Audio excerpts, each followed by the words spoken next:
Good morning everyone. देखिए अभी हम डिस्कस करने वाले हैं order of magnitude of a physical quantity, कि किसी भी फिजिकल क्वांटिटी का ऑर्डर ऑफ मैग्नीट्यूड क्या होता है, उसको हम डिस्कस करने वाले हैं। तो देखिए इस बात को मैं आपको एक एग्जांपल से समझाता हूँ, है ना। एग्जांपल देखिए क्या है। सपोज हम बोलते हैं speed of light in vacuum.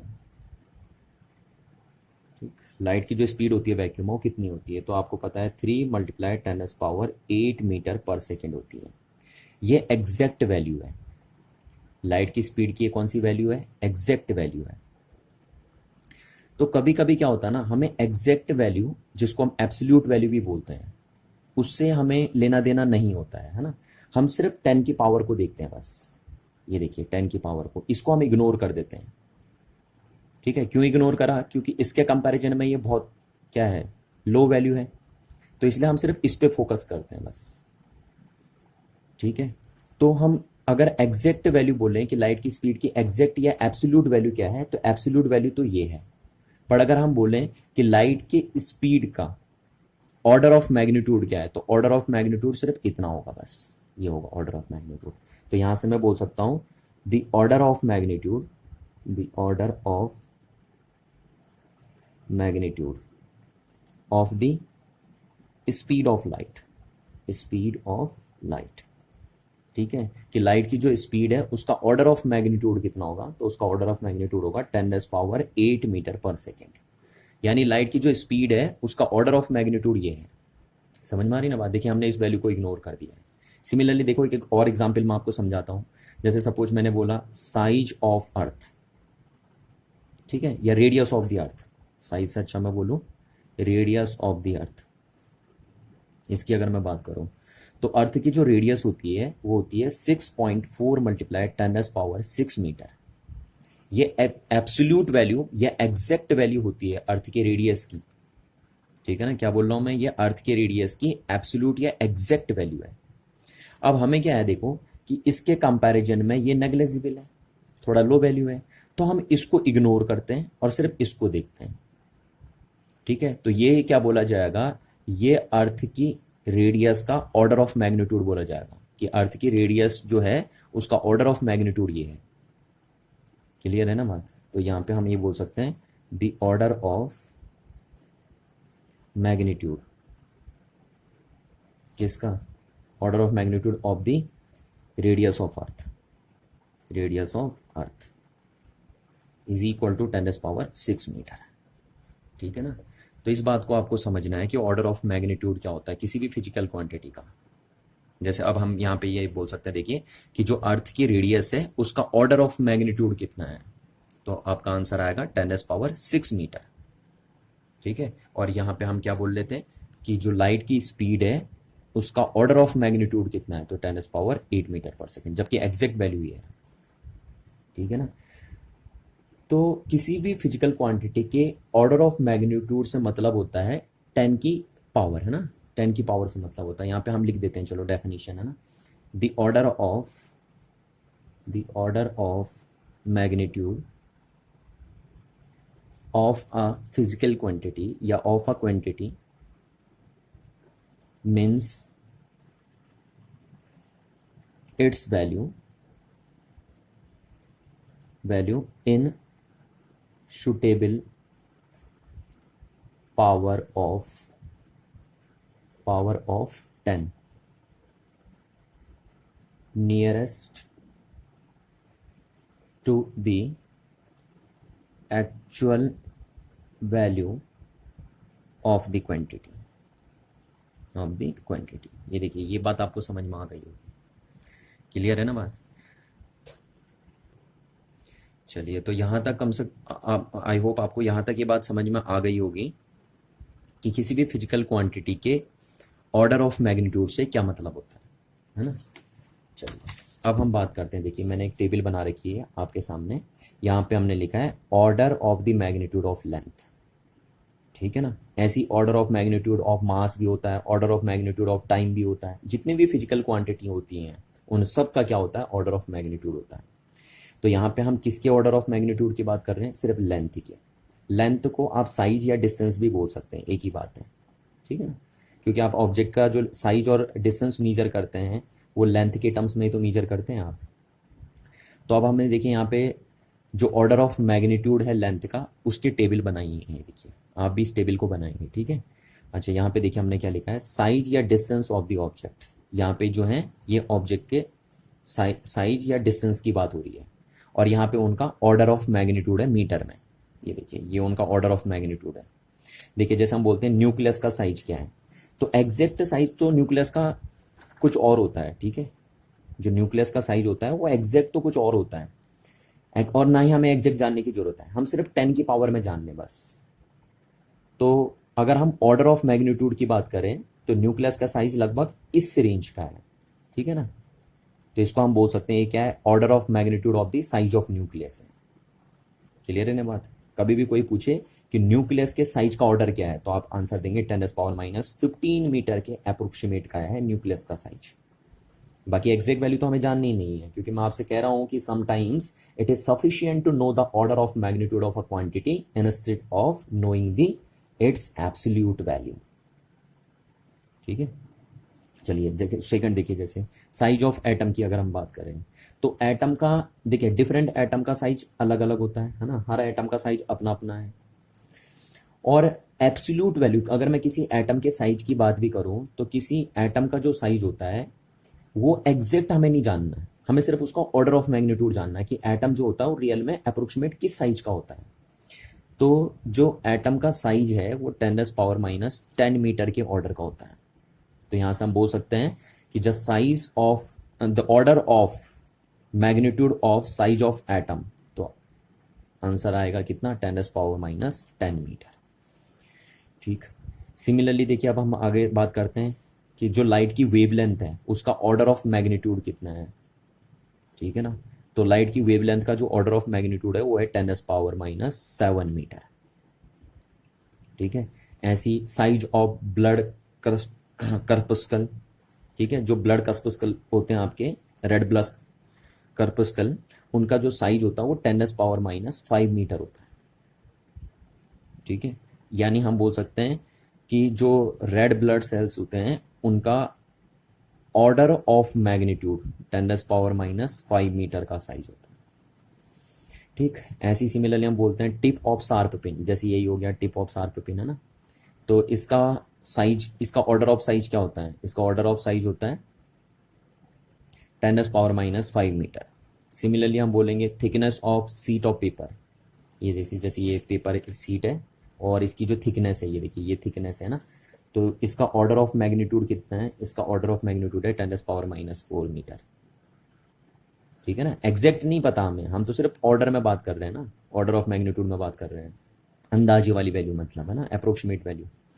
चलिए अब अगर हम हाइट की बात करें कि एक मैन की हाइट कितनी होती है, तो अप्रोक्सीमेट हम बोलते हैं 1 मीटर के ऑर्डर का होता है, ठीक है। यानी अगर हम बोलें what is the order of magnitude of a height of a man, तो आप बोलेंगे अप्रोक्सीमेट 1 मीटर। जैसे किसी पर्सन की हाइट होती है 1.5 मीटर, है ना, किसी की होती है 1.6 मीटर, किसी की 1.7 मीटर, तो अप्रोक्सीमेटली हम क्या बोल देंगे, 1 मीटर के ऑर्डर का है।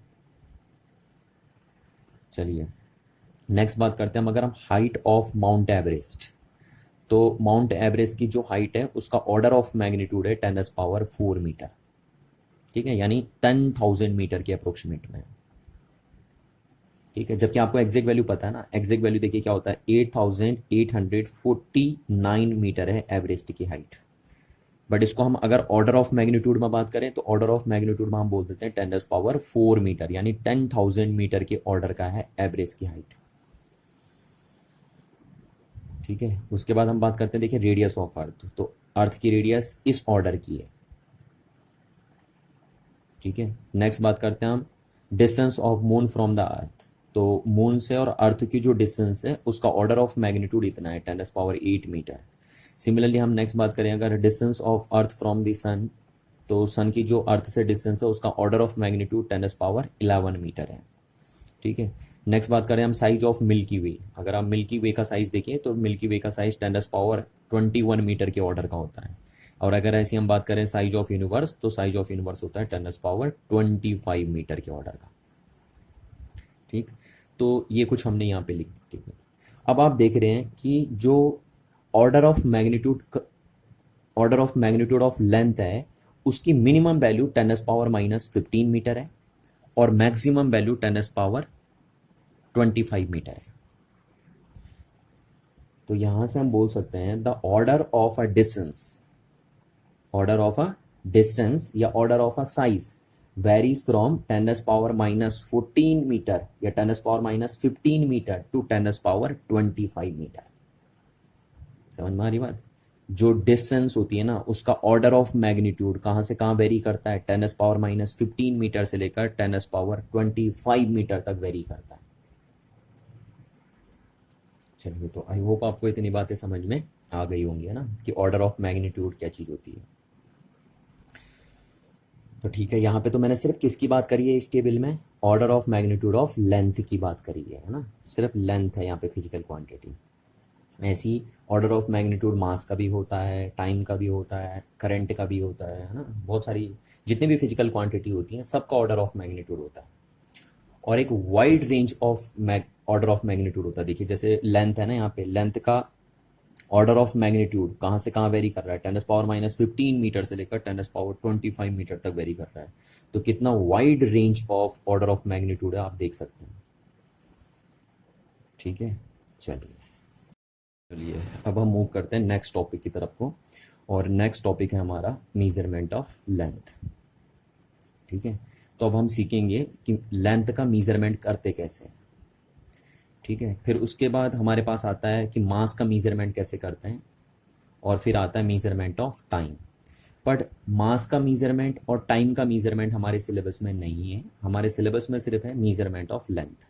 हम सिर्फ यही सीखेंगे और यही आपको सिखाएंगे कि मेजरमेंट लेंथ का मेजरमेंट कैसे किया जाता है, बस, है ना। तो अब देखिए, अगर लेंथ का अगर आप मेजरमेंट करना है आपको, तो लेंथ के मेजरमेंट करने के लिए आपके पास 2 मेथड्स हैं या 2 वेज हैं। ठीक है, 2 मेथड आप यूज़ करते हैं लेंथ के मेजरमेंट में।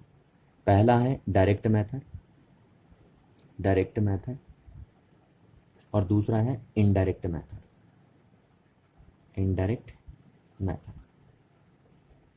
ठीक है, ये 2 मेथड होते हैं जो मेजरमेंट लेंथ के मेजरमेंट में यूज़ होते हैं। ठीक है, अब डायरेक्ट मेथड कब यूज़ करते हैं, इनडायरेक्ट मेथड कब यूज़ करते हैं, उसकी बात हम कर लेते हैं। ठीक है, तो देखिए सपोज ये मेरे पास एक ऑब्जेक्ट है और इसकी लेंथ मेरे को मेज़र करनी है, ये लेंथ मेरे को मेज़र करनी है। तो अगर मेज़रमेंट के दोनों एंड देखिए अप्रोचेबल हो, आप यहाँ भी अप्रोच कर सकते हो और यहाँ भी अप्रोच कर सकते हैं, तो हम बोलेंगे हम डायरेक्ट मेथड अप्लाई करेंगे लेंथ के मेजरमेंट के लिए। ठीक है ना, तो लेंथ का मेजरमेंट डायरेक्ट मेथड से कब किया जाता है, जब बोथ एंड्स क्या हो, both ends of measurement are approachable. ठीक है ना, तब हम डायरेक्ट मेथड यूज़ करते हैं। अच्छा, अब इनडायरेक्ट मेथड कब यूज़ करते हैं, देखिए सपोज मैंने बोल दिया ये है हमारी अर्थ और ये है हमारा सन। ठीक, अब हमने कह दिया कि इनके बीच के डिस्टेंस को कैलकुलेट करो, डिस्टेंस बोल दीजिए, लेंथ बोल दीजिए ना इसको। तो यहाँ पे देखिए इस एंड पे तो हम अप्रोच कर पा रहे हैं, मेजरमेंट के इस एंड पे तो हम क्या कर पा रहे हैं, अप्रोच कर पा रहे हैं, पर मेजरमेंट के इस एंड पे हम अप्रोच नहीं कर पा रहे। ठीक है, एक और एग्जाम्पल मैं आपको देता हूँ। देखो जैसे मैंने बोल दिया ये मून है और ये हमारा सन है और इनके बीच के डिस्टेंस को कैलकुलेट करिए। तो अब इस मेजरमेंट में देखिए ना तो ये एंड मेजरमेंट का अप्रोचेबल है और ना ही ये एंड मेजरमेंट का क्या है, अप्रोचेबल है। तो जब मेजरमेंट का एक एंड या दोनों एंड नॉन अप्रोचेबल होते हैं तो तब हम इनडायरेक्ट मेथड से क्या करते हैं, मेजरमेंट करते हैं लेंथ का। ठीक है, तो यहाँ पे हम बोल सकते हैं कि इस सिचुएशन में क्या होता है, वन या both ends of measurement are not approachable. ठीक है ना, ये बात आपको ध्यान रखनी है। चलिए, अच्छा अब देखिए मैंने आपको क्या बताया था ना, अभी अभी हमने बात करी थी order of magnitude of length की। तो हमने देखा था जो लेंथ का ऑर्डर ऑफ मैग्नीट्यूड था वो 10⁻⁻15 मीटर से लेकर 25 मीटर तक वेरी कर रहा था। ठीक है, तो जब भी आपको 10⁻⁻5 मीटर से लेकर 10⁻²मीटर तक का मीजरमेंट करना हो तो आप डायरेक्ट मेथड यूज करते हैं। ठीक है ना, जब भी order of magnitude of length कितना हो 10⁻⁻5 मीटर से लेकर 10⁻²मीटर तक, तो हम डायरेक्ट मेथड यूज करते हैं। तो यहां पे मैं लिख सकता हूं if the distance of ranging from 10⁻⁻5 metre to 10⁻²meter, we can use, if the distance ranging from 10⁻⁻2 meter, then we can use direct method for the measurement of length। ठीक है ना, तो किसी भी ऑब्जेक्ट का साइज अगर 10⁻⁻5 metre से बड़ा हो और 10⁻² मीटर से छोटा हो तो हम उसका साइज डायरेक्ट मेथड से मीजर कर लेंगे, क्योंकि इन सिचुएशन में जब ऑब्जेक्ट का साइज इससे बड़ा हो और इससे छोटा हो तो तब हम मीजरमेंट के दोनों एंड पे अप्रोच कर सकते हैं। ठीक है ना, ये बात ध्यान रखना आपको।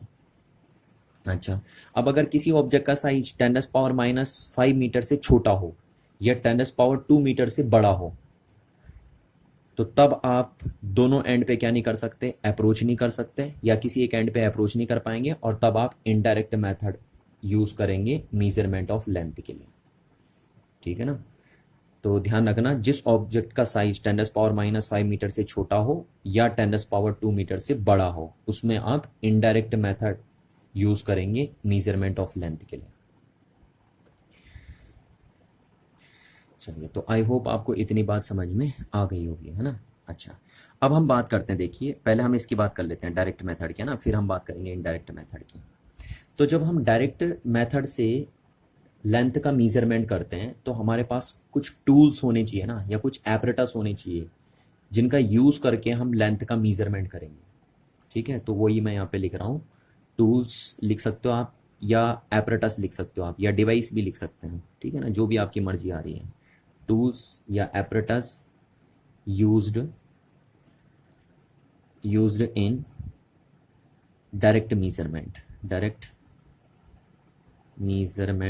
Of length.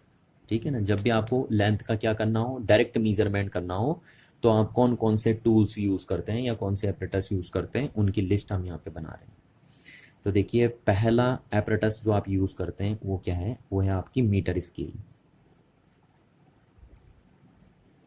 समझ में आ रही बात। ये कभी भी लेंथ का अगर आपको डायरेक्ट मीजरमेंट करना है तो आप कौन सा एपरेटस या कौन सा टूल यूज करते हैं, मीटर स्केल। आपने देखा होगा ना, इस टाइप से होती है, देखिए आपकी मीटर स्केल। ये इसके हेल्प से आप क्या करते हैं, लेंथ का डायरेक्ट मीजरमेंट करते हैं। किसी भी ऑब्जेक्ट का अगर लेंथ या डिस्टेंस कैलकुलेट करनी है आपको तो आप इस एपरेटस का यूज कर सकते हैं, और इस एपरेटस का नाम क्या होता है, मीटर स्केल। अच्छा, अब यहाँ पे एक कॉमन बात मैं आपको बता दूं, देखिए कोई भी डिवाइस जो मीजरमेंट पर्पज में यूज होता हो उस डिवाइस की एक लीस्ट काउंट होती है, और वो लीस्ट काउंट ये बताती है कि वो डिवाइस एट लीस्ट कितना मीजर कर सकता है। समझ रहे ना बात को, क्या बोला मैंने, कि every measuring device has a least count, and the least count of any measuring device is tells about the least measurement measure by that instrument या दैट डिवाइस। ठीक है, तो कोई भी डिवाइस एट लीस्ट कितना मीजर कर सकता है वही उसकी लीस्ट काउंट बोली जाती है। ठीक है, जैसे यहाँ पे देखिए ये डिवाइस, ये डिवाइस है, डिवाइस मतलब ये मीटर स्केल जो है यहाँ पे, ये एटलीस्ट कितना मीजर कर सकती है, एटलीस्ट ये जितना मीजर कर पाएगी वही इसकी लीस्ट काउंट बोली जाएगी।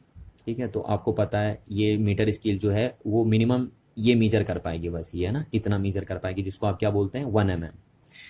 तो मीटर स्केल की जो लीस्ट काउंट होती है वो कितनी होती है? Least count of metre scale is 1 mm, यानी 1 mm से छोटी लेंथ या छोटी डिस्टेंस ये मीटर स्केल मेजर नहीं कर पाएगा, क्योंकि इसकी लीस्ट काउंट 1 mm। क्लियर है ना बात? और ऐसे हर डिवाइस की लीस्ट काउंट होती है, जितना जो भी डिवाइस मेजरमेंट पर्पज से यूज होता है उसकी क्या होती है? एक लीस्ट काउंट होती है। जैसे आपकी जो वॉच होती है उसकी लीस्ट काउंट कितनी होती है? 1 सेकेंड ना। वो एटलीस्ट कितना मेजर कर पाता है? 1 सेकेंड। तो वॉच की लीस्ट काउंट 1 सेकेंड है जो नॉर्मली हमारे पास होती है। चलिए ठीक है, तो least count of metre scale is 1 mm। अच्छा, अब मैक्सिमम इससे कितना मेजर कर सकते हो आप बताइए? लगभग मैक्सिमम हम इससे 10⁻² मीटर मेजर कर सकते हैं। 100 मीटर मतलब जिसे हम बोलते हैं ना, तो 100 मीटर तक की डिस्टेंस अगर या लेंथ हमें मेजर करनी हो तो हम इस मीटर स्केल की हेल्प से मेजर कर सकते हैं। और लोएस्ट वैल्यू हम इससे कितनी मेजर कर सकते हैं? सिर्फ 1 mm बस। 1 mm से छोटी डिस्टेंस अगर आपको मेजर करनी है तो फिर ये डिवाइस बेकार हो गया, ये डिवाइस यूज नहीं आएगा फिर आपके। ठीक है, तो क्या अगर हमें 1 mm से छोटी डिस्टेंस उसको मेजर करना है तो क्या हम कर ही नहीं पाएंगे? कभी नहीं, है ना, कर पाएंगे हम। और उसके लिए हम एक और डिवाइस यूज करते हैं जिसका नाम होता है वर्नियर कैलिपर्स। वर्नियर, ये साइंटिस्ट का नेम था, वर्नियर कैलिपर्स। ठीक है, कैलिपर्स, ठीक है, वर्नियर कैलिपर ये होता है। इसका प्रैक्टिकल भी है, जो आपके सिलेबस में फर्स्ट और सेकंड प्रैक्टिकल है वो इसी से रिलेटेड है ना। तो डिटेल बातें मैं इसके जब प्रैक्टिकल सेशन होगा हमारा वहां पे करूंगा। ठीक है ना, वर्नियर कैलिपर के बारे में डिटेल बातें हम कहाँ करेंगे? जो प्रैक्टिकल सेशन होगा हमारा, क्योंकि आपका फर्स्ट और सेकंड प्रैक्टिकल इसी से रिलेटेड है। तो वर्नियर कैलिपर कुछ ऐसे दिखता है अभी, बस सिर्फ आपको देखना है बस, है ना। अभी उससे ज़्यादा कुछ नहीं करना आपको, सिर्फ आपको समझना है बस बात को। यहाँ पे देखिए दिख नहीं रहा, थोड़ा मैं ब्राइटनेस कम कर देता हूँ फ़ोन की, है ना। ये देखिए ये है आपका, इसको बोलते हैं वर्नियर कैलिपर साहब। ठीक है ना, ये वर्नियर कैलिपर साहब का देखिए ये जो दिख रहा आपको, ठीक है ना, इसको बोलते हैं वर्नियर कैलिपर्स। ये है या फिर ये है आपका ये वर्नियर कैलिपर्स। अब ये कैसे काम करता है, किस तरीके से इसकी वर्किंग होती है, ठीक है, इससे मेजरमेंट किस तरीके से करते हैं, वो सब हम प्रैक्टिकल सेशन में बात करेंगे। तो फिलहाल वर्नियर कैलिपर्स है और इसकी लीस्ट काउंट होती है, least count of vernier calliper is 0.1 millimetre. ठीक है ना, ये लीस्ट काउंट होती है इसकी। यानी अगर 1 mm का भी 1/10 पार्ट आपको मेजर करना है तो आप क्या यूज़ करेंगे? वर्नियर कैलिपर का यूज़ करेंगे। ये देखिए इतनी लीस्ट काउंट होती है इसकी। ठीक है, इसको हम ये भी बोल सकते हैं, देखिए 1 mm को हम क्या बोलते हैं? 10⁻³ मीटर, है ना। और 0.1 mm को हम क्या बोल सकते हैं? 10⁻⁴ मीटर। ये बात तो आपको पता होगी। तो अगर आपको 10⁻⁴ मीटर तक की डिस्टेंस को मेजर करना है तो आप किस डिवाइस का यूज़ करेंगे? वर्नियर कैलिपर्स का। तो अगर आपसे पूछा जाएगा किसी ऑब्जेक्ट का ऑर्डर ऑफ मैग्नीट्यूड इतना है तो क्या आप मीटर स्केल का यूज़ करके उसकी लेंथ कैलकुलेट कर सकते हैं? तो आपका आंसर होगा नो, है ना, क्योंकि मीटर स्केल एटलीस्ट उन्हीं ऑब्जेक्ट की लेंथ या उन्हीं ऑब्जेक्ट का साइज कैलकुलेट कर सकता है जिनका ऑर्डर ऑफ मैग्नीट्यूड इस रेंज का हो। बस इस रेंज का नहीं कर सकता। इस रेंज का अगर ऑर्डर ऑफ मैग्नीट्यूड कैलकुलेट करना आपको तो उसके लिए आपको कौन सा डिवाइस या कौन सा टूल यूज करना पड़ेगा? वर्नियर कैलिपर्स यूज करना पड़ेगा। ठीक है, ये चीज है। चलिए थर्ड, अब अगर सपोज करो मेरे को 0.1 mm से भी छोटी चीज मेजर करनी हो, जैसे ये देखिए ये है ना, इस पेज की थिकनेस निकालनी मेरे को, तो इस पेज की जो थिकनेस है वो 0.1 mm से भी लेस है। तो अगर मेरे को सपोज इस पेज की थिकनेस निकालनी है तो क्या मैं वर्नियर कैलिपर्स यूज कर पाऊंगा? नहीं, वर्नियर कैलिपर से नहीं निकलेगी इसकी थिकनेस। क्यों? क्योंकि वर्नियर कैलिपर्स का लीस्ट काउंट 0.1 mm है और ये 0.1 mm से भी क्या है? छोटा है। ठीक है, इसका ऑर्डर ऑफ मैग्नीट्यूड 0.1 mm से भी स्मॉलर है।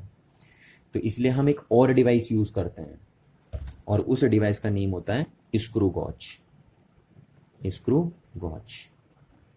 ठीक है, ये आपके सिलेबस का थर्ड और फोर्थ प्रैक्टिकल जो है आपके सिलेबस में वो इसी से रिलेटेड है ना। पहला और सेकंड प्रैक्टिकल इसका है और थर्ड और फोर्थ प्रैक्टिकल आपके सिलेबस में इससे रिलेटेड है। तो जब इनकी बात मैं तब करूंगा जब हमारे प्रैक्टिकल सेशन होंगे। ठीक है, अभी फिलहाल आपको देखना है स्क्रू गॉज ऐसे दिखता है, देखिए आपको ये होता आपका स्क्रू गॉज, ठीक है ना, इस टाइप से दिखता आपको स्क्रू गॉज। क्लियर है बात? ये देखिए इस टाइप से दिखता आपको स्क्रू गॉज, ये है स्क्रू गॉज, ये देख सकते हैं आप, ठीक है, या ये है आपका स्क्रू गॉज, ये देखिए ऐसे दिखता आपको स्क्रू गॉज। तो ये जो स्क्रू गॉज होता है उसकी लीस्ट काउंट होती है, least count of screw gauge is 0.01 mm, ठीक है, 0.01 mm ये होती है इसकी लीस्ट काउंट। यानी स्क्रू गॉज से आप एटलीस्ट इतना मीजर कर सकते हैं, देखिए कम से कम इतना मीजर कर सकते हैं आप, इससे ज़्यादा भी मीजर कर सकते हैं, बट एटलीस्ट कितना मीजर कर सकते हैं आप लीस्ट स्क्रू गॉज से? 0.01 mm। और 0.01 mm को आप क्या बोल सकते हैं? 10⁻⁻5 मीटर। तो आपको ध्यान रखना है, अगर आपको किसी भी एक ऐसे ऑब्जेक्ट का साइज कैलकुलेट करना है जिसका ऑर्डर ऑफ मैग्नीट्यूड 10⁻⁵ मीटर है, तो उसके लिए आपको स्क्रू गॉज यूज करना पड़ेगा, ठीक है ना। मीटर स्केल और वर्नियर कैलिपर्स से नहीं होगा उस ऑब्जेक्ट का साइज कैलकुलेट जिसका ऑर्डर ऑफ मैग्नीट्यूड 10⁻⁵ मीटर की रेंज का हो, ठीक है। तो आपको ये ध्यान रखना है कि स्क्रू गॉज की लीस्ट काउंट क्या होती है, वर्नियर कैलिपर्स की क्या होती है और मीटर स्केल की क्या होती है। अच्छा, एक चीज़ और हम यूज़ करते हैं यहीं पे ना, हम उसको फोर्थ नाम तो नहीं देंगे पर इसी के अंदर बात करेंगे हम, स्फेरोमीटर। स्फेरोमीटर, और जो आपके सिलेबस का 5th प्रैक्टिकल है वो इसी से रिलेटेड है ना, स्फेरोमीटर का ही प्रैक्टिकल है आपके पास, 5th वाला प्रैक्टिकल, ठीक है। तो स्फेरोमीटर होता है जो, उसकी भी लीस्ट काउंट होती है, least count of spherometer is 0.01 millimetre, यानी 10⁻⁵ मीटर, ठीक है। स्फेरोमीटर ये होता है, देखिए स्फेरोमीटर इस टाइप से दिखता आपको स्फेरोमीटर। आपके सिलेबस का कह रहा हूँ जो 5th वाला प्रैक्टिकल है वो यही है स्फेरोमीटर का, ठीक है। ये देखिए ऐसा दिखता आपको स्फेरोमीटर। स्फेरो इसलिए बोला है क्योंकि गोल दिख रहा है आपको ना। चलिए, तो स्फेरोमीटर की लीस्ट काउंट भी उतनी ही होती है जितनी स्क्रू गॉज की होती है। और इस स्फेरोमीटर को क्या के लिए यूज़ किया जाता है, देखिए ना, स्फेरोमीटर को जैसे कोई स्फेरिकल सरफेस है, ये जैसे स्फेरिकल सरफेस है कोई, उसकी अगर आपको रेडियस ऑफ कर्वेचर निकालनी है, ये देखिए स्फेरिकल सरफेस की रेडियस ऑफ कर्वेचर निकालनी है आपको, तो आप स्फेरोमीटर का यूज़ करते हैं, ठीक है ना। ध्यान रखना, कभी कभी ऑब्जेक्टिव क्वेश्चन पूछ लिया जाता है कि what is the use of spherometer, तो आप बोलेंगे it is used to measuring the radius of curvature of spherical surface, ठीक है। जैसे suppose concave mirror, convex mirror देखे आपने, ये इस टाइप से होते हैं ना, कनकेव मिरर है ना, और कन्वेक्स मिरर, तो इनकी अगर रेडियस ऑफ कर्वेचर आपको निकालनी है, ये रेडियस ऑफ कर्वेचर, तो उसके लिए यूज़ करते हैं हम स्फेरोमीटर का, ठीक है ना। हाँ, ये बात ध्यान रखना आपको। तो ये बातें तो आपको प्रैक्टिकल में पता चल जाएंगी, है ना। तो पहला दूसरा प्रैक्टिकल इसका है, तीसरा चौथा इसका है, और 5वां प्रैक्टिकल आपके सिलेबस में इससे रिलेटेड है। तो आप देख पा रहे हैं कि देखिए हम जो टूल्स यूज़ कर रहे हैं ना, उन टूल्स से मैक्सिमम कितनी डिस्टेंस हम डायरेक्ट मेजर कर सकते हैं, 10⁻² मीटर, जिसमें हम मीटर स्केल का यूज़ करेंगे, ठीक है। तो मीटर स्केल की हेल्प से मैक्सिमम इतनी डिस्टेंस हम मेजर कर सकते हैं, और मिनिमम डिस्टेंस 1 मिलीमीटर। चलिए, वर्नियर कैलिपर्स से हम मिनिमम कितनी डिस्टेंस मेजर कर सकते हैं, 10⁻⁴ मीटर, ठीक। स्क्रू गॉज से हम मिनिमम कितनी डिस्टेंस मेजर कर सकते हैं, 10⁻⁵ मीटर, और स्फेरोमीटर से भी 10⁻⁵ मीटर, ये देखिए आप, है ना। तो ये वो डिवाइस हैं या वो टूल्स हैं जो डायरेक्ट मेजरमेंट में यूज़ होती हैं, ठीक है। और इनडायरेक्ट मेजरमेंट में तो कोई भी टूल्स यूज़ नहीं होता। इनडायरेक्ट मेजरमेंट करने के लिए आपको सिर्फ मैथमेटिक्स आनी चाहिए, बस आपकी स्किल्स काम करेंगी इसमें, ठीक है ना। इसमें कोई डिवाइस या एपरेटस यूज़ नहीं होता, ध्यान रखना इस बात का। ये बहुत बढ़िया क्वेश्चन है यहाँ पे, है ना, कि इनडायरेक्ट मेथड जब भी करते हैं हम, इनडायरेक्ट मेथड जब भी यूज़ करते हैं हम, उसमें हम कोई भी टूल्स का यूज़ नहीं करते हैं। टूल्स का यूज़ कैसे करेंगे हम, बताइए, आप खुद ही बताइए ना, क्योंकि इसमें तो या तो एक एंड या दोनों एंड नॉन अप्रोचेबल होते हैं। तो जब मेजरमेंट के एंड ही अप्रोचेबल नहीं हो रहे हैं तो हम टूल्स कैसे यूज़ कर लें। तो इसमें हम सिर्फ क्या यूज़ करते हैं, अपनी स्किल्स, अपनी नॉलेज और मैथमेटिक्स, इन तीनों के बेस पे हम इनडायरेक्ट मेथड मेजरमेंट में यूज़ करते हैं। चलिए, तो आई होप आपको इतनी बातें समझ में आ गई होंगी, है ना। तो ये ध्यान रखना आपको। हाँ, ये चीज़ बहुत इंपॉर्टेंट है। ऑब्जेक्टिव क्वेश्चन यहाँ से पूछे जाते हैं कि मीटर स्केल की लीस्ट काउंट क्या होती है, वर्नियर कैलिपर्स की लीस्ट काउंट क्या होती है, स्क्रू गॉज की लीस्ट काउंट क्या होती है, और स्पैरोमीटर की लीस्ट काउंट क्या होती है। ये आपको याद रखनी है।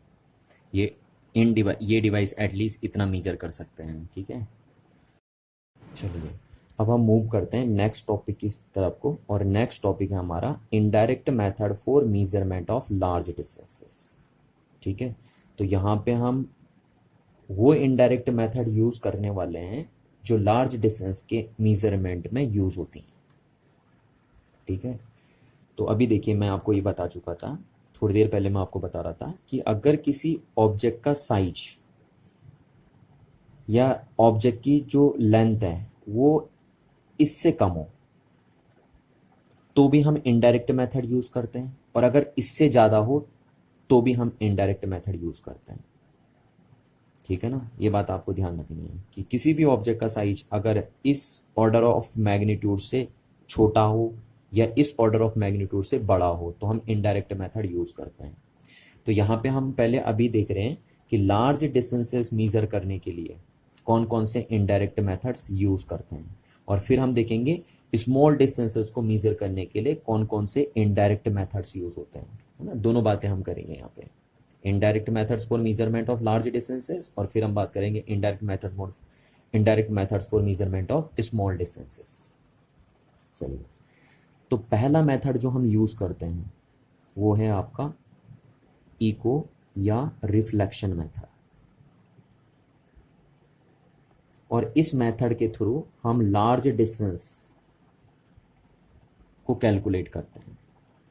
ठीक है, अच्छा अब देखिए इको मेथड क्या है, मैं आपको डायरेक्ट एग्जाम्पल के थ्रू समझाता हूँ। ठीक है, ज़्यादा टाइम वेस्ट नहीं करेंगे हम। देखिए, तो एग्जाम्पल में अगर मैं आपको समझाऊँ तो इको या रिफ्लेक्शन मेथड इनमें यूज़ होता है। देखिए, जो आपने सुना होगा ना, रडार और सुनार, ये डिवाइस होती है ना, रडार और सुनार डिवाइस होती हैं। तो ये जो डिवाइस हैं ये इसी मेथड पे वर्क करती हैं, रिफ्लेक्शन मेथड पे ही वर्क करती हैं डिवाइस, और ये यूज़ करती है एयरफोर्स। ठीक है, और ये नेवी यूज़ करती है, जो नेवी होती है हमारी वो ये यूज़ करती है, और एयरफोर्स ये यूज़ करती है रडार का। अच्छा, अब यहाँ से इनकी फुल फॉर्म पूछी जा सकती है आपसे, तो ध्यान रखना आपको इनकी फुल फॉर्म भी आनी चाहिए ना, कभी कभी ऑब्जेक्टिव क्वेश्चन पूछ ले जाते हैं। तो रडार की फुल फॉर्म है रेडियो डिटेक्शन एंड रेंजिंग। क्या बोला मैंने? रेडियो डिटेक्शन एंड रेंजिंग, ये फुल फॉर्म है रडार की। और सुनार की फुल फॉर्म है साउंड नेविगेशन एंड रेंजिंग। तो ये आपको ध्यान रखनी है इनकी फुल फॉर्म भी। ठीक है, और ये नेवी यूज़ करती है और ये एयरफोर्स यूज़ करती है, और ये दोनों डिवाइस रिफ्लेक्शन मेथड पे वर्क करती हैं। ठीक है, और इन दोनों डिवाइस की हेल्प से हम क्या कैलकुलेट करते हैं? लार्ज डिस्टेंस कैलकुलेट करते हैं। अब कैसे कैलकुलेट करते हैं देखिए ध्यान से ना, यहाँ पे देखिए, यहाँ पे बता रहा हूँ आपको। जैसे सपोज ये ग्राउंड है, ठीक है, अभी ग्राउंड पे ये एयरफोर्स है, यहाँ पे एयरफोर्स है, ये एयरफोर्स वाले। अब सपोज यहाँ पे कोई एरोप्लेन आ गया, चाहे अब ये दुश्मन का हो या किसी का भी हो, है ना, ये एरोप्लेन आ गया यहाँ पे।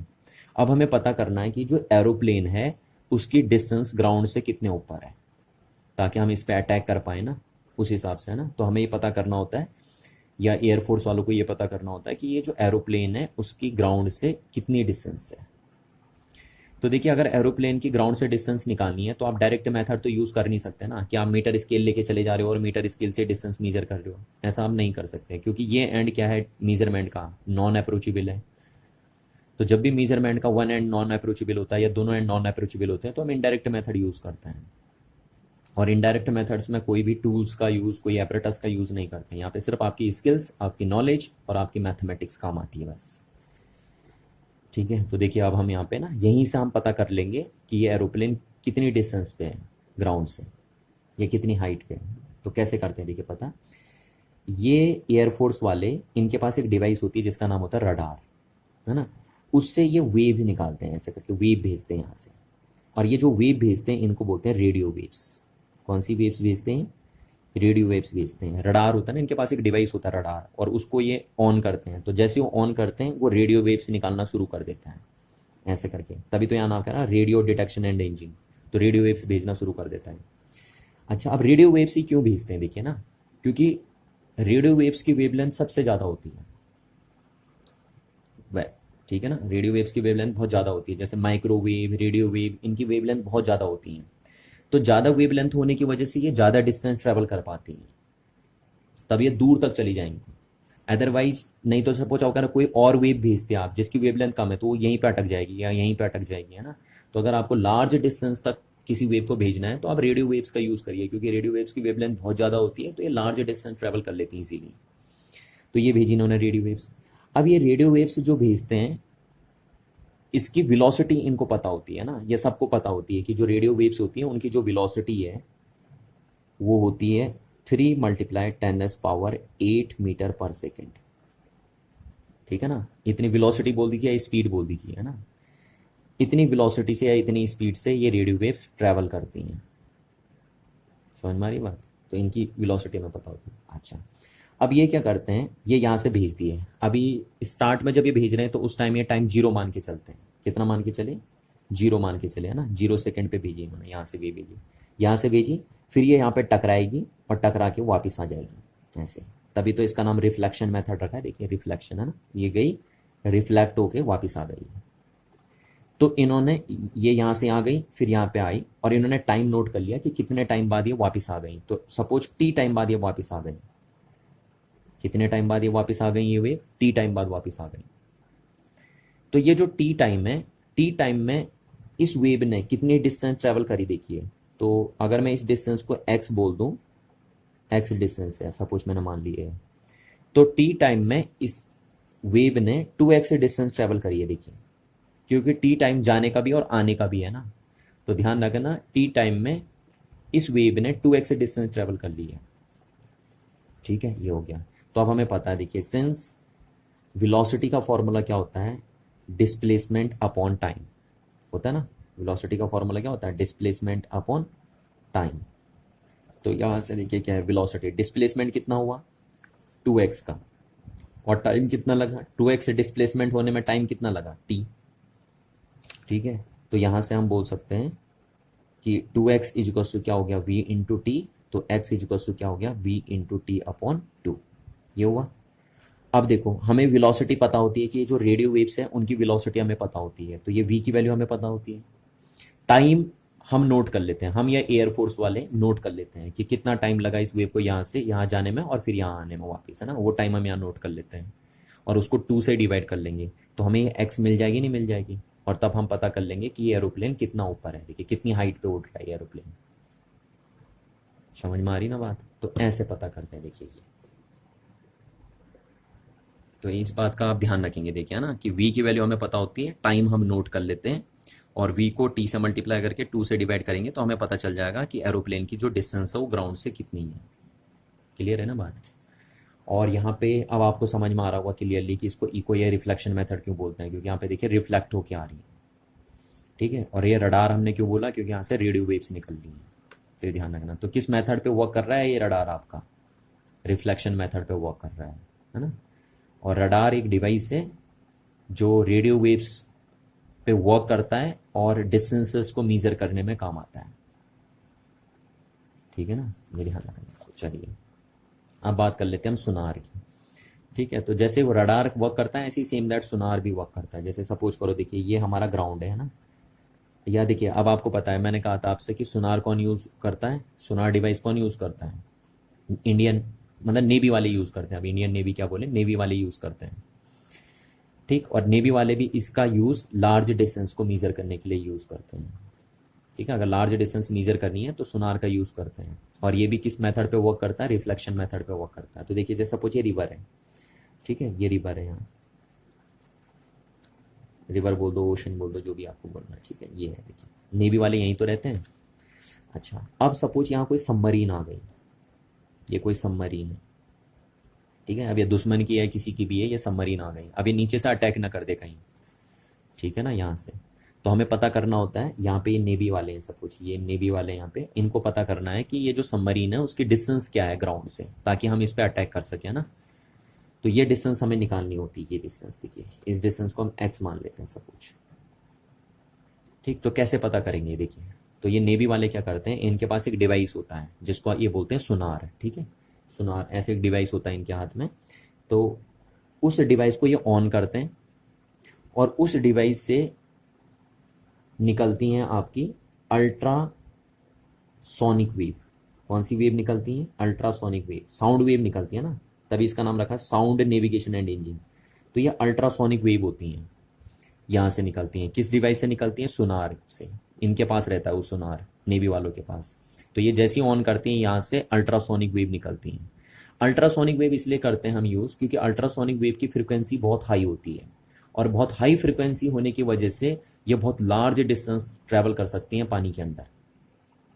अदरवाइज अगर हम ऐसी वेव यूज़ करते हैं जिनकी फ्रिक्वेंसी बहुत कम होती है तो पानी के अंदर सिर्फ थोड़ी डिस्टेंस ट्रैवल करती है और रुक जाती फिर, है ना। तो अगर आपको पानी के अंदर कोई वेव बहुत दूर तक भेजनी है तो उसके लिए ज़रूरी है कि उसकी फ्रिक्वेंसी ज़्यादा होनी चाहिए, और अल्ट्रासोनिक वेव जो होती है उनकी फ्रिक्वेंसी बहुत ज़्यादा होती है। इसलिए अगर इनको हम पानी में भेजते हैं तो ये बहुत लार्ज डिस्टेंस ट्रैवल कर सकती हैं पानी के अंदर। बहुत एनर्जेटिक वेव होती हैं क्योंकि इनकी फ्रिक्वेंसी बहुत हाई होती है। चलिए, तो यहाँ से नेवी वालों ने सोनार को ऑन किया, यहाँ से साउंड वेव आती हैं। तो साउंड वेव में भी कौन सी वेव आती है, अल्ट्रासोनिक वेव आती है, क्योंकि साउंड वेव भी बहुत टाइप की होती हैं, तो उनमें एक अल्ट्रासोनिक वेव होती है। तो ये अल्ट्रासोनिक वेव यहाँ से आएंगी, इस सबमरीन पे टकराती हैं और फिर वापस चली जाती हैं यहाँ से। देखिए तो रिफ्लेक्शन हो रहा है ना, यहाँ पे भी देखिए रिफ्लेक्शन हुआ, ठीक है। तो अब ये टाइम नोट कर लेते हैं ना कि कितने टाइम में ये यहाँ से यहाँ गया और फिर वापस आया। तो सपोज स्टार्ट करते समय उन्होंने टाइम 0 रखा, 0 सेकेंड स्टार्ट में, और देखा कि टी टाइम बाद ये वापस लौट के आ गई। तो आप बताइए टी टाइम में इसने कितनी डिस्टेंस ट्रेवल कर दी, 2x डिस्टेंस ट्रेवल कर दी, क्योंकि टी टाइम जाने का भी है और आने का भी है ना ये। तो टी टाइम में 2x डिस्टेंस इन्होंने ट्रेवल कर दी। अब ये जो अल्ट्रासोनिक वेव होती हैं उनकी स्पीड पता होती है, ठीक है, या उनकी वेलोसिटी पता होती है इनको, नेवी वालों को, ठीक है, कि ये जो अल्ट्रासोनिक वेव है उनकी स्पीड क्या होगी पानी के अंदर वो पता होती है, ऑलरेडी पहले से ही पता होती है। तो चलो अब हम यहाँ से फिर फॉर्मूला लगाते हैं, स्पीड या वेलोसिटी इसको ना, तो वेलोसिटी इसको हम लिखते हैं डिस्प्लेसमेंट अपॉन टाइम। तो देखो वेलोसिटी, डिस्प्लेसमेंट कितना हुआ 2x का, टाइम कितना लगा t लगा, है ना।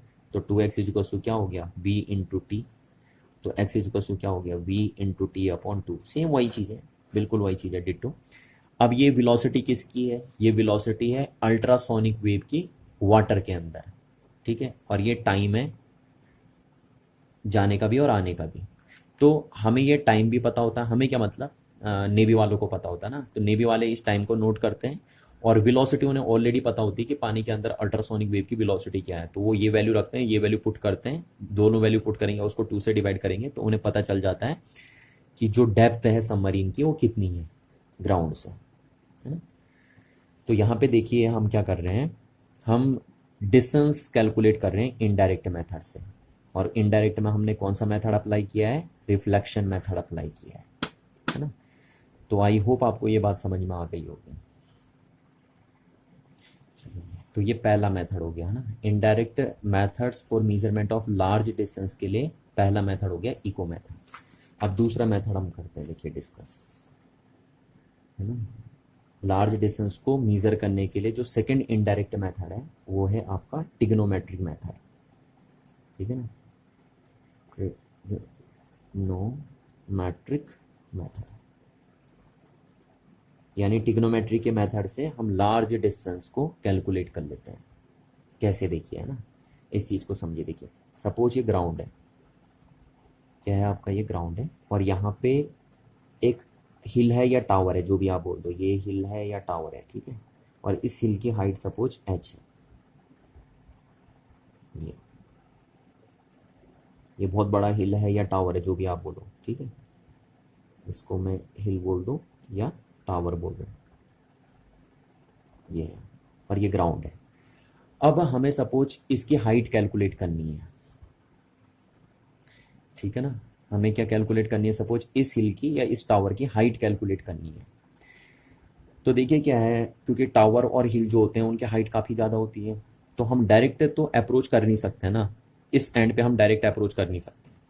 तो जब मैंने आपको बताया था कि मेजरमेंट के किसी एक एंड पे आप डायरेक्ट अप्रोच नहीं कर सकते, या दोनों एंड पे आप डायरेक्ट अप्रोच नहीं कर पाएंगे, तो आप इनडायरेक्ट मेथड यूज़ करते हैं फिर मेजरमेंट में, ठीक है ना। तो और इनडायरेक्ट मेथड में सिर्फ क्या यूज़ होते हैं, मैथमेटिक्स यूज़ होती है देखिए, और आपकी नॉलेज और आपकी स्किल्स यूज़ होती हैं, है ना, टूल्स यूज़ नहीं होते इसमें। चलिए, तो अब मेरे को निकालनी है ये हिल की हाइट या टावर, टावर की हाइट निकालनी है या हिल की हाइट निकालनी है, ठीक है। और इनडायरेक्ट मेथड से हम इसे निकालेंगे, क्योंकि डायरेक्ट मेथड तो हम अप्लाई कर ही नहीं सकते इसमें। चलिए, तो जो इनडायरेक्ट मेथड अब हम लगाने वाले हैं वो होगा हमारा ट्रिग्नोमेट्रिक मेथड, ठीक है। तो ट्रिग्नोमेट्री मेथड कैसे अप्लाई करते हैं देखिए, जैसे सपोज हम यहाँ पे हैं, कहीं पे भी हो सकते हैं हम खड़े, यहाँ पे हम खड़े हैं, ठीक है। अब यहाँ तो हम चल सकते हैं ना, ये डिस्टेंस में तो हम चल सकते हैं, हम यहाँ नहीं चल सकते बस। तो ये डिस्टेंस हमने मान ली x है, और इस डिस्टेंस को मैं मीज़र कर सकता हूँ, ध्यान रखना ये डिस्टेंस, क्योंकि हम यहाँ ट्रैवल कर सकते हैं तो इस डिस्टेंस को हम मीज़र कर सकते हैं, और इसको हमें मीज़र करना है, तो ये टास्क है हमारा, और ये तो हम मीज़र कर सकते हैं। तो हम क्या करेंगे, यहाँ से एक वेव भेजेंगे, ठीक है, कैसी भी वेव भेज दो आप, साउंड वेव भेज दो या रेडियो वेव भेज दो, जो भी आपकी मर्जी आ रही है, यहाँ से आप वेव भेजेंगे ऐसे करके, और यहाँ पे टकराएंगे उसको, देखिए यहाँ पे इसके टॉप में, यहाँ से भेजेंगे आप वेव को ना, लेज़र भेजते हैं वैसे, बेसिकली क्या भेजते हैं आप इनको, लेज़र बीम, इनको लेज़र बीम बोलते हैं, ठीक है ना। ये ध्यान रखना, ये लेज़र लाइट होती है ना, जैसा आपने देखा होगा, तो लेज़र लाइट डालते हैं यहाँ से ऐसे करके, लेज़र लाइट डाल दी, ये टॉप में डाली है ऐसे करके, दिख तो जाता है आपको, ये ऊपर इसकी चोटी में, इसकी सर में डालनी है, देखिए यहाँ पे, तो यहाँ से लेज़र बीम डालनी है ये आपको, ठीक। तो अब आपने लेज़र बीम जो डाली वो ग्राउंड से कितना इंक्लाइन है उसको हम मीज़र कर लेंगे किसी एक एपरेटस की हेल्प से, जैसे कोई प्रोटेक्टर या कुछ भी ले लो आप, है ना, इससे हम ये मीज़र कर लेते हैं, या एंगल मीज़र कर लेते हैं कि हमने जो लेज़र बीम डाली है वो ग्राउंड से कितने एंगल पे डाली है। देखिए जैसे ये ग्राउंड है, ऐसे ही है ना, ये ग्राउंड है, तो यहाँ से ये लेज़र बीम हम डाल लें तो ये कितना इंक्लिनेशन है, इसको हम मीज़र कर लेते हैं किसी भी टूल से, आप प्रोटेक्टर यूज़ कर लिए, जो भी यूज़ कर रहे हैं उससे हम मीज़र करेंगे थीटा, ठीक हो गया। तो आप क्या क्या मीज़र कर सकते हैं इसमें, ये थीटा मीज़र कर सकते हैं कि आपने कितनी हाइट, कितना एंगल बना के लेज़र बीम डाली है, ठीक है, और ये एक्स आप मीज़र कर सकते हैं, तो ये थीटा मीज़रेबल है, ये एक्स मीज़रेबल है, और आपको मीज़र क्या करना है, एच, है ना। तो अब हम यहाँ पे थोड़ी सी ट्रिग्नोमेट्री लगाते हैं, देखिए आपको पता है, आपको जिसको कैलकुलेट करना है उसको आप रखेंगे ऊपर, ठीक, ये गिवन है तो इसको आपने रख दिया नीचे, और ये आपका एंगल बन गया 90 डिग्री का। तो ये 90 डिग्री का एंगल अगर है तो ये हो गया हाइपोटेनस, ये हो गया आपका बेस, और ये हो गया आपका परपेंडिकुलर। और इस एंगल के लिए देखिए क्या हुआ, परपेंडिकुलर, ये हो गया बेस, और ये हो गया हाइपोटेनस। तो ये हो गया परपेंडिकुलर अपॉन बेस, तो परपेंडिकुलर अपॉन बेस कौन सा ट्रिग्नोमेट्रिक फंक्शन होता है, टेन थीटा। हुआ नहीं हुआ, देखिए टेन थीटा, ठीक हो गया। तो यहाँ से एच इक्वल टू कितना आ गया, एक्स टेन थीटा आ गया, आया। अब एक्स आप मीजर कर सकते हैं, थीटा आप मीजर कर सकते हैं। तो अगर आपको थीटा पता चल गया, एक्स पता चल गया, तो आप एच कैलकुलेट कर सकते हैं, नहीं कर सकते हैं, बिल्कुल कर सकते हैं हम एच कैलकुलेट, है ना। तो यहाँ पे देखिए हमने क्या किया, ये भी इनडायरेक्ट मेथड है, और इस मेथड को हम क्या बोलते हैं, ट्रिग्नोमेट्रिक मेथड बोलते हैं। कौन सा मेथड बोलते हैं, ट्रिग्नोमेट्रिक मेथड बोलते हैं, है ना। तो इस ट्रिग्नोमेट्रिक मेथड से हमने क्या कर दिया, देखिए किसी हिल की या किसी टावर की हाइट कैलकुलेट कर दी है, ठीक है। तो ये फॉर्मूला हम अप्लाई करते हैं, देखिए। चलिए, अब देखिए कभी कभी क्या होता है ना, सपोज कभी कभी यहाँ पे बीच में रिवर आ गई है ना, यहाँ पे कोई रिवर आ गई, यहाँ आप चल नहीं पाए यहाँ पे, तो क्या होगा, तब क्या होगी सिचुएशन, तब आप कैसे कैलकुलेट करेंगे इस हिल या टावर की हाइट, तो उसको भी हम डिस्कस कर लेते हैं। देखिए आप, है ना, बड़ी अच्छी बात आती है, ये ध्यान रखना, जो मैं अब टॉपिक कर रहा हूँ इससे रिलेटेड न्यूमेरिकल पूछे जाते हैं आपके पेपर में, तो ध्यान से देखना इस मेथड को, है ना। इस मेथड, ये भी ट्रिग्नोमेट्री की मेथड है, बट इस मेथड में हम क्या कर रहे हैं ना, मैं कह रहा हूँ यहाँ पे अगर रिवर आ गई सपोज, तो अब तो आप ये एक्स कैलकुलेट नहीं कर सकते ना, तो तब क्या अप्रोच लगाएंगे आप, ठीक है। तो तब देखिए क्या करेंगे आप, जैसे ये निकालने मेरे को, देखो ये हाइट है टावर की, इसको मेरे को कैलकुलेट करना है, और ये ग्राउंड है, ठीक है। अब यहाँ पे ग्राउंड में क्या दिक्कत है, इस पॉइंट को मैंने चलो ए नाम दे दिया, इस पॉइंट को मैंने बी नाम दे दिया, और इस हाइट को हमें कैलकुलेट करना है, ठीक है। ये हाइट है किसकी, हिल या टावर की। अच्छा, अब यहाँ से लेकर यहाँ तक रिवर है, ये पूरी की पूरी यहाँ पे रिवर है, देखिए। तो यहाँ तो आप चल नहीं सकते ना, ये रिवर हो गई पूरी की पूरी, यहाँ से यहाँ तक रिवर है, यहाँ पे तो आप चल जा रहे थे, चलो ये डिस्टेंस मेजर करने के लिए, अब ये रिवर है, ये ग्राउंड है यहाँ से यहाँ तक, ये क्या है, ग्राउंड। ठीक, तो ये ग्राउंड के कोई 2 पॉइंट ले लिया अब हमने। कौन सा पॉइंट ले लिया, इसको चलो मैं क्यू नाम दे देता हूँ और इसको मैं पी नाम दे देता हूँ। ठीक है, ये पी पॉइंट है और ये क्यू पॉइंट है। और ये पी पॉइंट से क्यू पॉइंट तक तो आप चल सकते हैं ना, बिल्कुल चल सकते हैं हम, है ना। पी से क्यू तक तो चल सकते हैं हम, यहाँ नहीं चल सकते ना क्योंकि यहाँ रिवर है। तो इस डिस्टेंस को हम मेजर नहीं कर सकते पी ए को, बट इसको तो हम मेजर कर सकते हैं पी क्यू को। तो पी क्यू को सपोज हमने एक्स मान लिया। कितना मान लिया, एक्स। ये पी क्यू डिस्टेंस को एक्स मान लिया। अब इस सिचुएशन में हम क्या करेंगे, देखिए इस सिचुएशन में हम कैसे निकालेंगे हाइट। अब यहाँ पे तो बड़ा सिंपल था ना, यहाँ पे हमें अगर हिल की हाइट निकालनी थी तो हमने ये कर दिया। पर अब यहाँ पे तो हम इस डिस्टेंस को मेजर कर ही नहीं सकते, तो अब हम क्या करेंगे। तो अब ऐसी सिचुएशन में देखिए हम क्या करते हैं, पहले हम इस पॉइंट से लेज़र बीम भेजते हैं, लेज़र लाइट लगाते हैं यहाँ पे टॉप पे। ठीक है, ये लेज़र बीम भेज दी हमने, जो ऊपर भेज दी वही लेज़र बीम भेजी। और इस एंगल को हम मेजर कर लेते हैं प्रोटेक्टर से या किसी भी से भी मेजर कर लीजिए आप, θ1। ठीक है ना, ये लेज़र बीम भेजी यहाँ पे टॉप पे इस पॉइंट से। ठीक, और इस एंगल को हमने मेजर कर लिया किसी भी एपरेटस की हेल्प से। तो यहाँ से अगर मैं tan θ1 निकालूं तो जरा बताइए tan θ1 क्या आएगा। राइट एंगल ट्राइंगल है तो ये हो गया हाइपोटेनस, ये हो गया परपेंडिकुलर और ये हो गया बेस, है ना। तो tan θ1 इसको क्या आ जाएगा, परपेंडिकुलर। तो परपेंडिकुलर हो गया h अपॉन बेस, तो बेस हो गया पी ए हुआ। तो यहाँ से पी ए इक्वल टू कितना आ गया, h अपॉन tan θ1 और h अपॉन 1 अपॉन tan θ को आप क्या लिखते हैं, cot θ ना। तो ये cot θ1 हो गया। तो पी ए की वैल्यू कितनी आ गई, h cot θ1 आ गई। देखिए आई या नहीं आई, ये हो गई। ठीक, तो एक इक्वेशन तो हमारे पास ये बन गई पहला। अच्छा, अब आप यहाँ से यहाँ तक तो चल सकते हैं ना, और इस डिस्टेंस को भी आप मेजर कर सकते हैं, कर सकते नहीं। देखिए ये डिस्टेंस तो मेजर कर सकते हैं आप।